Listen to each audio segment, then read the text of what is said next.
You know what weighs 100 pounds? A baby hippo. I am in the process in this journey of losing my baby hippo, and I cannot wait to show you what that looks like.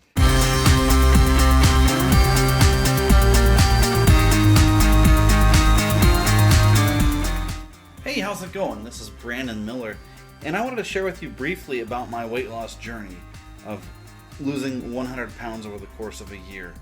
I'm 22 pounds down so far, and I just want to let you know how I got here and the way I plan on getting to that goal of 100 pounds down.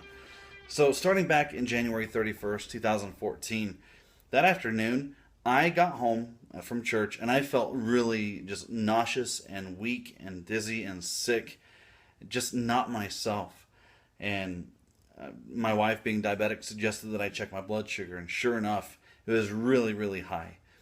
I knew whether I was pre-diabetic or not that I needed to change my life at that point.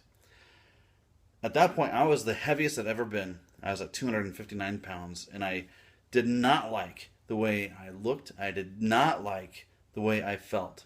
I just felt uncomfortable in any position, sitting down, lying down, walking, whatever it was. I felt like the Stay Puft Marshmallow Man. And I knew that I needed to be healthy for my wife and for my kids.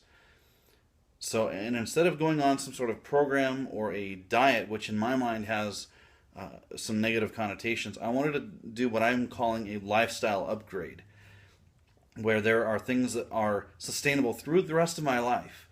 Several years ago, I lost 30 pounds over the course of a summer, and that it didn't last. It just was not sustainable. So I wanted to put into place habits and lifestyle changes that would allow me to be healthy for my family and for myself for a long, long time. So back to January 31st, 2014. At that point, I realized, okay, there are several things that I know I need to change. First of all, I needed to draw the line in the sand for several things that just needed to be cut out. The biggest one was pop.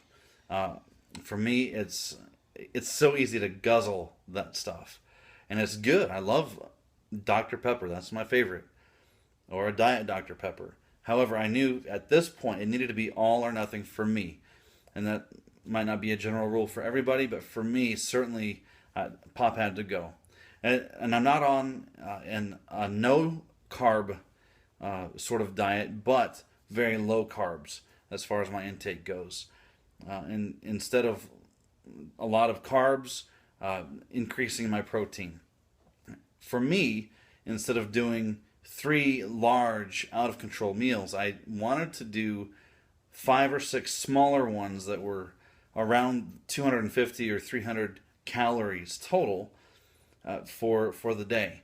That way, it would give my system a chance to kind of recuperate between meals and not be so overwhelmed by these huge, hefty helpings. So what I was eating, why I was eating, when I was eating certainly changed. For me, the biggest thing was I'm a stress eater. So whenever I'm stressed, I'll throw into my face whatever I have within my grasp. So I wanted to really get a handle on what I was eating and to be deliberate with my caloric intake. Another thing that changed was water. I don't like drinking water. And I might sound strange in saying that, but I knew that I really had not been drinking much water at all. So my goal is 128 ounces of water per day. And for me to make that work, I've been using some Mio type water enhancers or flavorings, and that helps me to down as much water as I do. And that made a huge difference for my system, just having that hydration going on.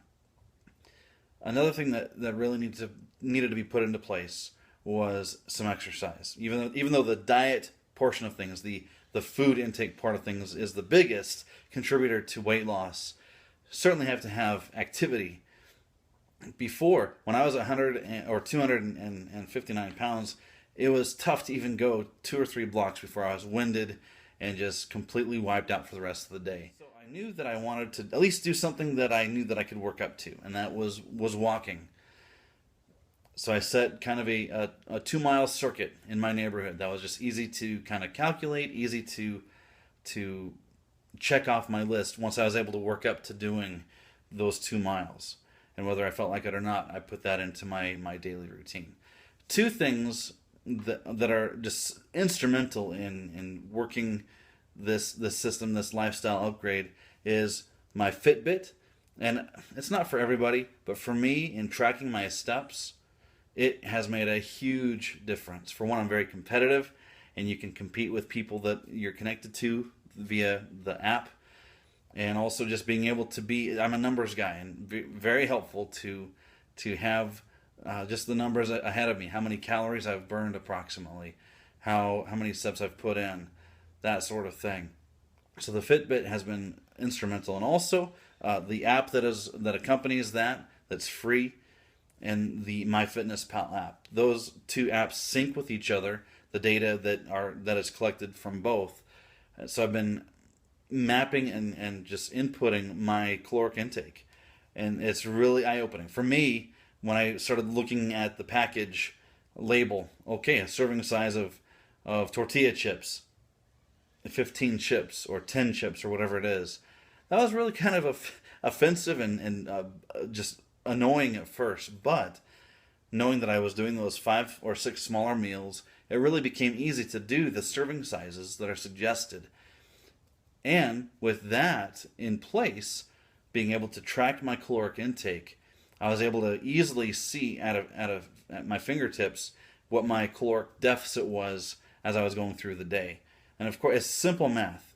And I thank my brother for reminding me of this.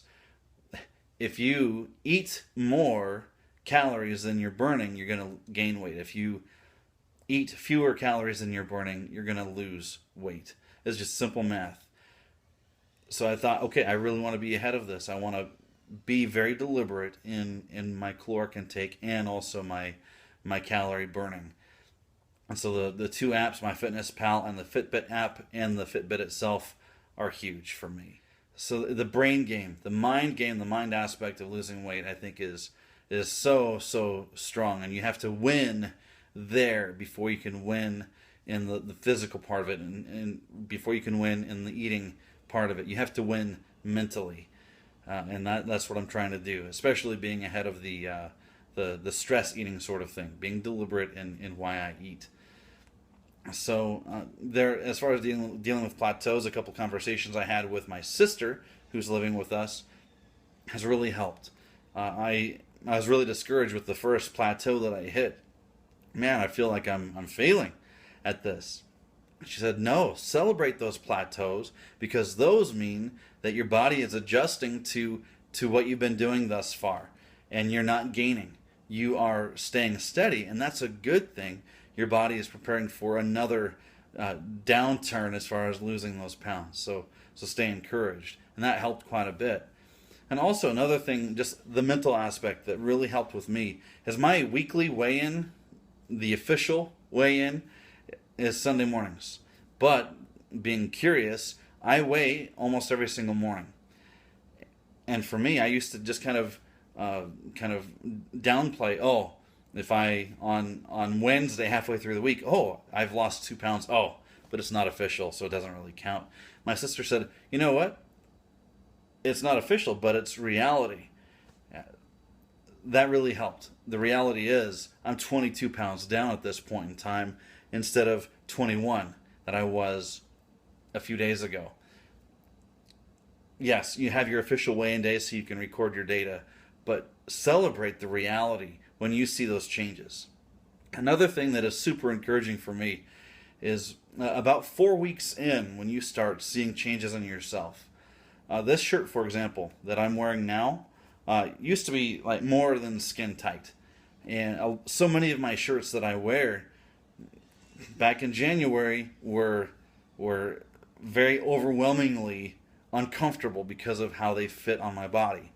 And now a lot of them just kind of drape off of me. And it's kind of exciting. It's kind of annoying too, because I know that I'll be having to get some new clothes here soon, but I'm okay with that.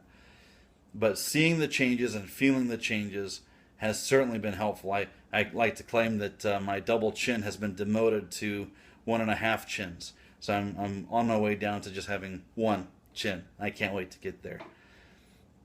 Yeah, then another thing. So I've been noticing those changes myself. When other people start seeing those changes, and that usually takes a few more weeks, that really is a boost as well. So celebrate those things. One of the biggest things that you can do to help yourself is to record information, whether you are keeping a journal or maybe emailing yourself once a week with your progress or taking pictures or doing a video, whatever it is. For me, I did a before picture, which is kind of hideous and scary. And at each kind of milestone, there's no rhyme or rhythm to it, but main milestones, like at 15 pounds down, 20 pounds down. When I got to 20 pounds down, that was huge. Next time I'm going to do another picture will be at 25 pounds down. And I'm able to have a side-by-side comparison of where I'm at now to where I was at the beginning in January 31st, 2014. And seeing those changes psychologically gives me a huge, mega boost. Keeping that on the forefront of my mind has been very helpful. I have a good handful of friends and family who, at a moment's notice, I could share my victories with and also my frustrations with, and they are my biggest cheerleaders on this. Then I have some friends who are currently losing weight, and they're looking great, and seeing them succeed, that fires me up as well. So I just want to encourage you can't do weight loss on your own. You can't do it in a vacuum. You can't be the Lone Ranger and succeed for long term. Build those relationships with people that will be able to support you and encourage you along your journey. So I'm not going to do a video too frequently, but when I do, I hope to encourage you. I hope to bless you. If you have any questions on what's worked for me, let me know. I'm not an expert, but I'm just a brother in the battle here. I'm with you in this journey. So let me know if you have any questions or if you have just some thoughts as far as what's working for you. All right, take care and God bless you. I look forward to talking to you.